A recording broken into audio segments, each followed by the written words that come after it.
Hey, good morning, YouTube.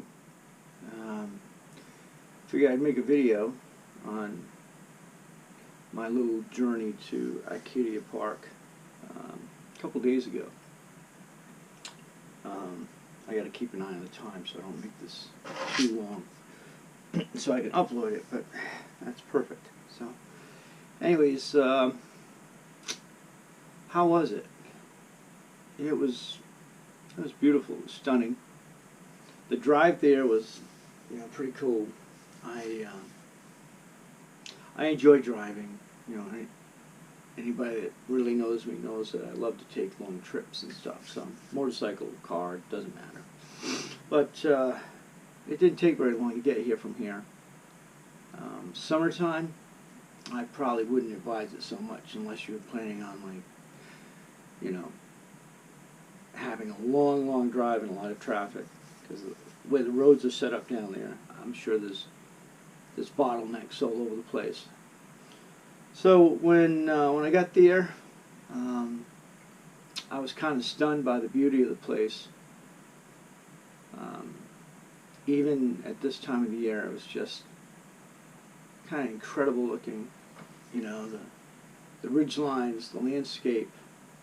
Nothing high. I mean, it was just, I think the highest elevation over there might be 1,500 feet or something like that. But it turned out that that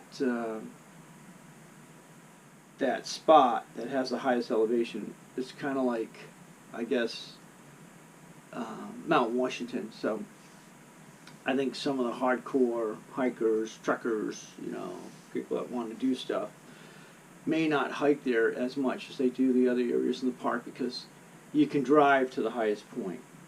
And, some people might feel like I don't want to be around, people coming up to something I worked hard to get to or whatever. But what my friend and I did, we ended up going to a place called the Beehive, and then we kind of trekked down the north side of that and went north and ended up going up to Mount Champlain.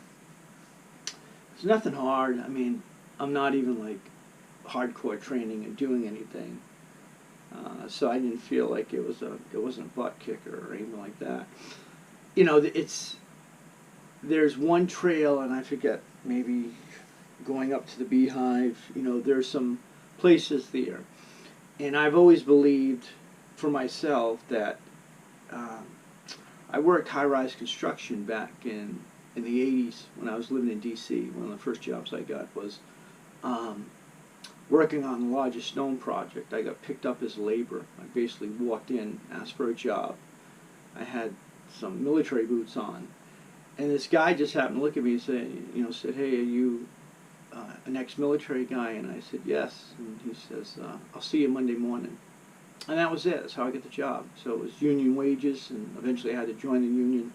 And I became a laborer for masons. And they had brought these masons in all over the place, from all over the United States. I mean, guys with super talent, and were basically placing, stone, these pieces of stone. Some of them weighed, 2 tons, and you had these massive cranes, and, there's a process to it. But I was never exposed to it. But I found it fascinating.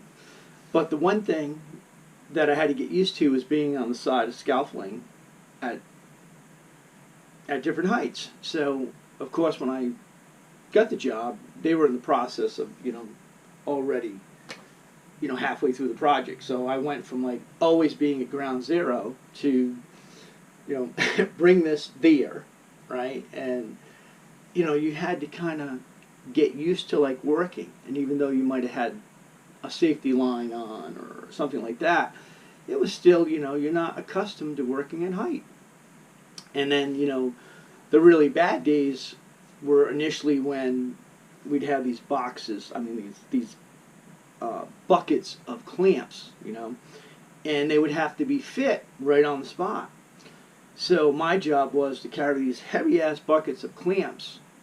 And the first time I was exposed to the iron workers. I was sent up to the highest point of the building where the equipment was that I needed to heat these things up and bend them to the angles that were marked, with like a blue marker. And I took the elevator to the top of this structure that we were building and came out, and there was a work area that was kind of away from the elevator, almost in the center of the structure, where they'd set up steel, and that's where the equipment was. But for me to get off the elevator and kind of get to where I needed to go, carrying these 2 buckets, I had to walk across these beams. And if you haven't been at height, and this was quite high, it was a shocker, because I came off the elevator thinking, I'm just going to walk over here, do my thing, and it's over. Well, that's not how it was. That elevator door opened up, and I was like, oh, shoot. I'm still a young kid. I hadn't done any high-rise construction, but long story short, what happened was, over time, by repetition, I slowly, subconsciously got used to the heights.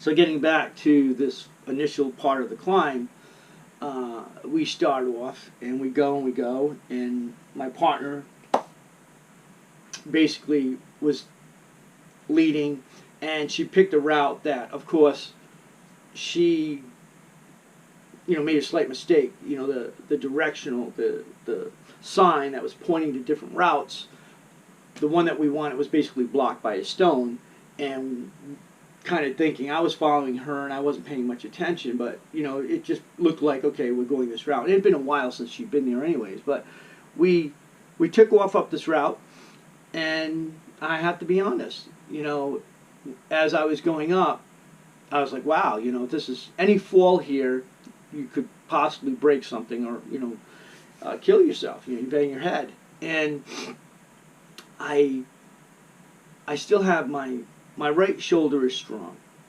but it's still damaged. But my left shoulder's been really weird for the last 6 to 8 weeks, and I don't trust it. It feels like it wants to pull out. And I know I've got some issues going on there, but I'm trying to get it strong. So, it started off like, wow, this is a little bit, you're doing movements that, you just don't normally do every day. You walk, basically in a house or on the surface of the world or the planet, and you're not at height. You're not climbing in between things or doing things. So it took me that little bit to get comfortable. And my partner was pretty, she's just laid back and doing her thing and not really phased, laughing and stuff like that. And maybe she's braver than me, I don't know. But anyway, so we made our way and got up there. It wasn't physically strenuous, it's just a climb. And we got to the top, and it was breathtaking. It wasn't like, I would say, some places in the world I've been, but it was still breathtaking. And I think more importantly, it was a change,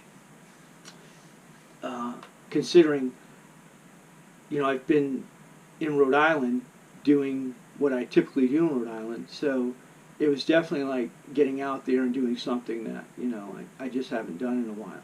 And the last time I had a good climb was with my brother Paul, and we had